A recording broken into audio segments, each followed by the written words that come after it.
Hello students, आज हम पढ़ने जा रहे हैं पर्क्स और परक्यूसिट्स, सैलरी चैप्टर का लास्ट टॉपिक। पर्क्स क्या होता है? तो पर्क्स होते हैं नॉन मॉनेटरी बेनिफिट्स, मतलब एम्प्लॉयर जब एम्प्लॉय को कुछ फैसिलिटी देता है तो उसको परक्यूसिट्स कहा जाता है। अब वो फैसिलिटी क्या क्या है तो उसकी कैटेगरी है, जैसे अलाउंसेस में हमने पढ़ा था ना, taxable for all, exempt for all and partly taxable. ऐसे ही परक्यूसिट्स को भी हम 3 क्लासिफिकेशन कर रहे हैं परक्यूसिट्स का भी। First, taxable for all employees, ऐसी फैसिलिटीज़ जो हर एम्प्लॉय के लिए टैक्सेबल होगी। Second category, taxable for specified employees only. अब ये स्पेसिफाइड एम्प्लॉयज़ क्या होता है ये अभी हम आगे देखेंगे। और थर्ड कैटेगरी है एग्जेम्प्ट फॉर ऑल एम्प्लॉयज़, तो ऐसी फैसिलिटीज़ जो हर एम्प्लॉय के लिए एग्जेम्प्ट हो। तो पहले हम देखते हैं टैक्सेबल फॉर ऑल में क्या क्या पढ़ना है हमको। तो पहला हम पढ़ेंगे रेंट फ्री अकोमोडेशन। देखो, अगर हाउस ही रहने को दे दिया तो उसको बोला जाएगा रेंट फ्री अकोमोडेशन, और अगर आपको ये कह दिया भाई पैसे ले ले मुझसे और घर अपने आप ढूंढ, तो उसको हाउस रेंट अलाउंस बोला जाएगा। अगर मॉनेटरी फॉर्म में दे दे तो अलाउंसेस, और अगर फैसिलिटी में दे तो ये रेंट फ्री अकोमोडेशन, RFA। अब अगर इसी रेंट फ्री अकोमोडेशन में भी एक टॉपिक हम पढ़ेंगे, अगर अकोमोडेशन होटल में प्रोवाइड कराया जाए। Generally in transfer cases employer employee को कुछ दिन के लिए होटल में स्टे करने की फैसिलिटी देता है, तो ये हमको पढ़ना है। देखो, अलाउंसेस थे तो कैलकुलेशन इजी था, क्योंकि अलाउंसेस में क्या था, हमको मनी फॉर मनी पता थी कि कितना पैसा एम्प्लॉयर ने एम्प्लॉय को दिया। अब सुविधा के केस में, फैसिलिटी के केस में हमें नहीं पता ना कि ये रेंट फ्री अकोमोडेशन है, ये कितने का था। तो अब यहाँ पे हमको इसका वैल्यूएशन करना पड़ेगा। अभी तक जहाँ अलाउंसेस और बाकी जो टॉपिक हमने पढ़ा, perquisites, allowances and profit in lieu of salary, वहाँ हम एग्जेम्प्ट अमाउंट निकाल रहे थे। यहाँ पे हम एक्चुअल वैल्यू निकाल रहे हैं। वैल्यू क्या होगी इसकी, इस फैसिलिटी की वैल्यू क्या होगी। थर्ड पढ़ना है payment of employees contribution to employer.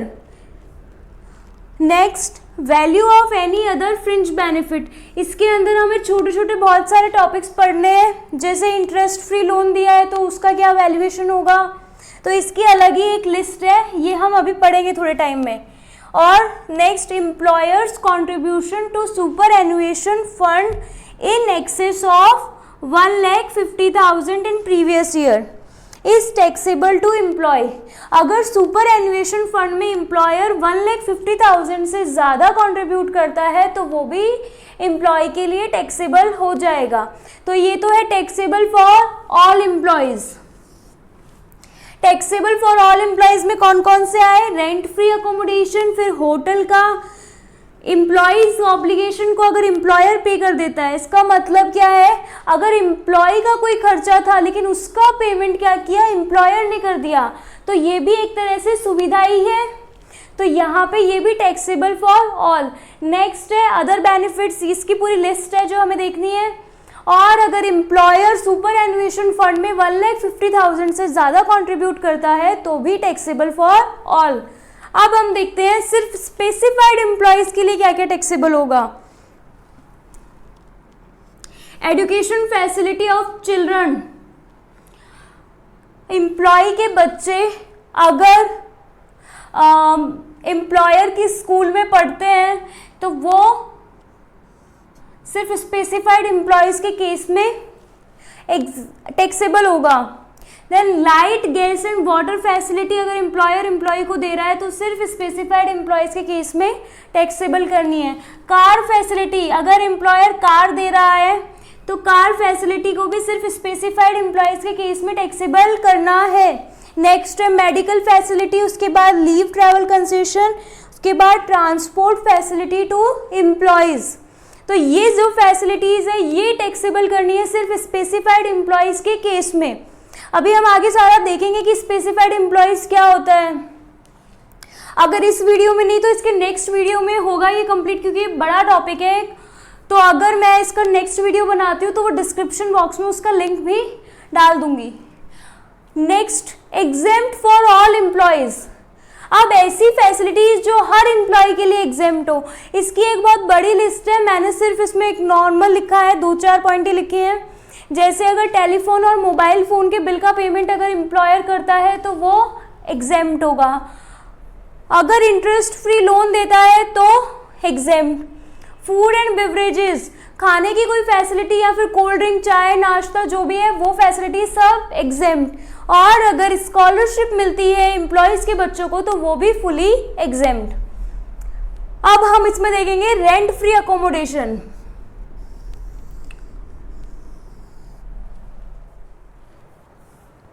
तो अब पढ़ते हैं value of accommodation, rent free accommodation की वैल्यू।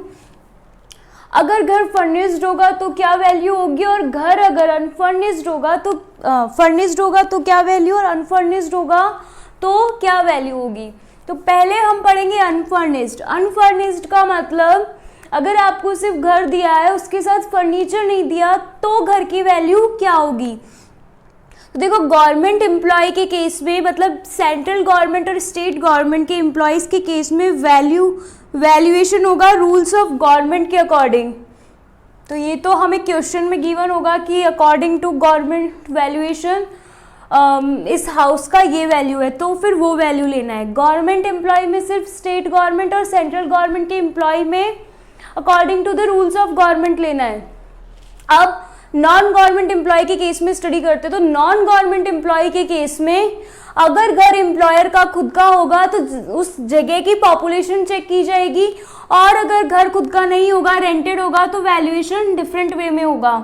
तो अगर घर का ओनर एम्प्लॉयर खुद है, इसका मतलब एम्प्लॉयर ने अपना खुद का घर एम्प्लॉय को रहने को दिया है, तो उस केस में हमें उस जगह की पॉपुलेशन चेक करनी पड़ेगी। तो पॉपुलेशन अगर 10 लाख तक है, अगर उस जगह की पॉपुलेशन 10 लाख तक है, तो 7.5% of salary will be the value of unfurnished accommodation.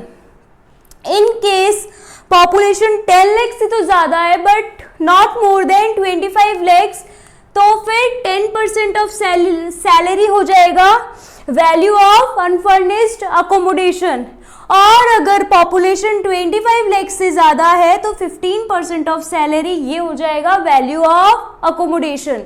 अब देखते हैं कि अगर रेंट पे लिया हो एम्प्लॉयर ने, एम्प्लॉयर का खुद का नहीं है, एम्प्लॉयर ने किसी और से रेंट पे लिया और आगे एम्प्लॉय को रेंट पे दे दिया, तो फिर least of the following will be the value 15% of salary और अमाउंट ऑफ रेंट।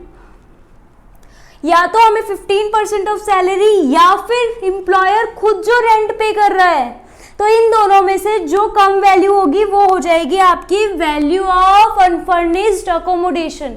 अब अगर अनफर्निश्ड अकोमोडेशन की वैल्यू कैलकुलेट करने आ गई तो फर्निश्ड की बहुत इजी है। सिर्फ क्या करना है, वैल्यू ऑफ अनफर्निश्ड अकोमोडेशन में ऐड कर देना है फर्नीचर का। तो अगर फर्नीचर खुद का है तो 10% ऑफ कॉस्ट, अगर एम्प्लॉयर का फर्नीचर खुद का नहीं है, वो किसी और से रेंट पे लेके देता है, तो हायर चार्जेस जो भी लग रहे हैं वो ऐड कर दिए जाएंगे। तो ये है वैल्यू ऑफ अकोमोडेशन। अब हम इसमें पढ़ेंगे कि अगर कंसेशनल रेट हो, इसका मतलब जैसे वैल्यू आ रही है 1000 और एम्प्लॉयर ने आपसे 500 रुपीज़ पहले ही चार्ज कर लिए, तो फिर इस केस में वैल्यू ऑफ RFA कितना बनेगा। जब आप ऑलरेडी 500 एम्प्लॉयर को दे चुके हो तो आपके लिए सिर्फ फैसिलिटी कितनी बची, 500।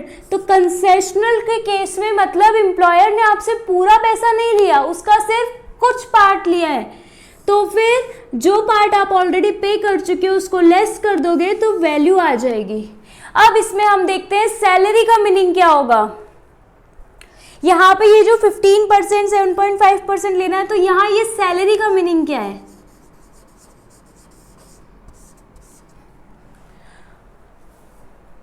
तो salary here means basic salary,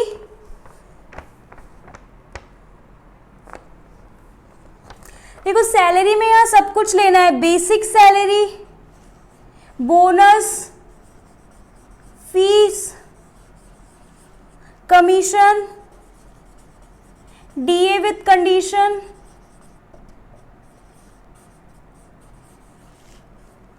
इसके अलावा जो भी टैक्सेबल अलाउंसेस आए वो सब,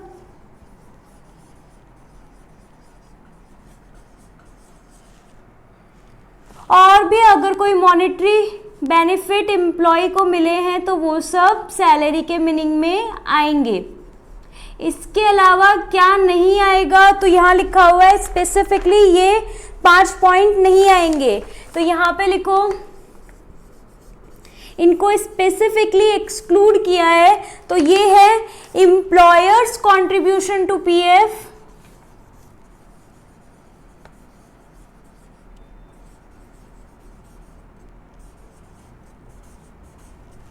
सेकेंड है एग्जेम्प्टेड वैल्यू ऑफ अलाउंसेस। देखो यहाँ जब लिख दिया ऑलरेडी कि टैक्सेबल लेना है, इसका मतलब एग्जेम्प्टेड नहीं आएगा, तो एग्जेम्प्टेड मैं यहाँ नहीं लिख रही हूँ। और साथ में यहाँ पे लिखा है क्या, कहीं पे फैसिलिटी या नॉन मॉनेटरी बेनिफिट नहीं लिखा, तो परक्यूसिट्स भी नहीं आएंगे। इसके बाद कोई भी रिटायरमेंट बेनिफिट हो तो वो नहीं लिया जाएगा यहाँ सैलरी के मीनिंग में।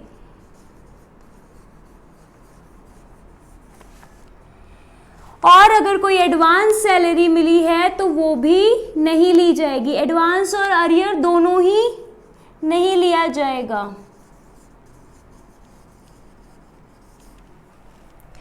ये राइटिंग ऐसी आएगी, वीडियो जब चल रहा है तब समझ में तो आ रहा है ना आपको। तो ये हो गया यहाँ पे सैलरी का meaning, basic salary plus DA with condition plus commission, फिर plus bonus plus fees plus taxable allowances, और फिर और भी कोई मॉनेटरी बेनिफिट मिला है तो वो लेना क्या क्या नहीं है, तो इनके अलावा और कुछ नहीं लेना, एम्प्लॉयर्स कंट्रीब्यूशन टू पीएफ नहीं लेना, परक्यूसिट्स नहीं लेने, रिटायरमेंट बेनिफिट नहीं लेने, एडवांस और अरियर ऑफ सैलरी ये सब नहीं लेना है।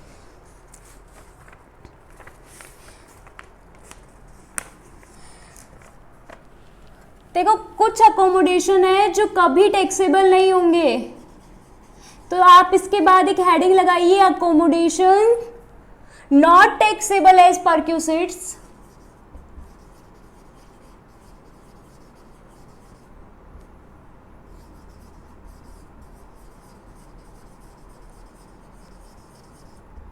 इसमें फर्स्ट है, अगर किसी रिमोट एरिया पे अकोमोडेशन प्रोवाइड किया गया हो तो वो फैसिलिटी नहीं आएगा, मतलब उसकी वैल्यू आपको ग्रॉस सैलरी में नहीं लेनी है। अगर किसी जैसे माइनिंग एरिया, ये सब एरिया से रिलेटेड है, जैसे कोई माइनिंग एरिया है या फिर ऑनशोर ऑयल एक्सप्लोरेशन प्रोजेक्ट है,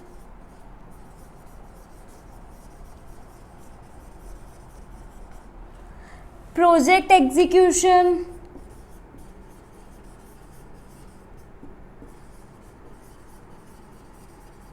अगर इनमें से किसी भी जगह आपको घर प्रोवाइड करवाया गया है तो फिर उसकी वैल्यू टैक्सेबल सैलरी में नहीं आएगी। अगर अकोमोडेशन शिप पे प्रोवाइड करवाया गया है,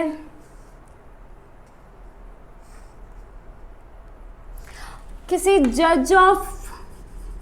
जजेस of high court and supreme court को अगर घर दिया गया है तो उसकी भी टैक्सेबल नहीं होगी वैल्यू। और अगर एम्प्लॉय के ट्रांसफर के केस में, जैसे ट्रांसफर एक जगह से दूसरी जगह हो रहा है, उस केस में उनको कोई और घर प्रोवाइड करवाया गया है तो मैक्सिमम 90 डेज तक वो वैल्यू टैक्सेबल नहीं होगी। तो यहाँ लिख लो इन केस ऑफ ट्रांसफर, ताकि आपको बस ये पॉइंट थोड़ा सा याद आ जाए।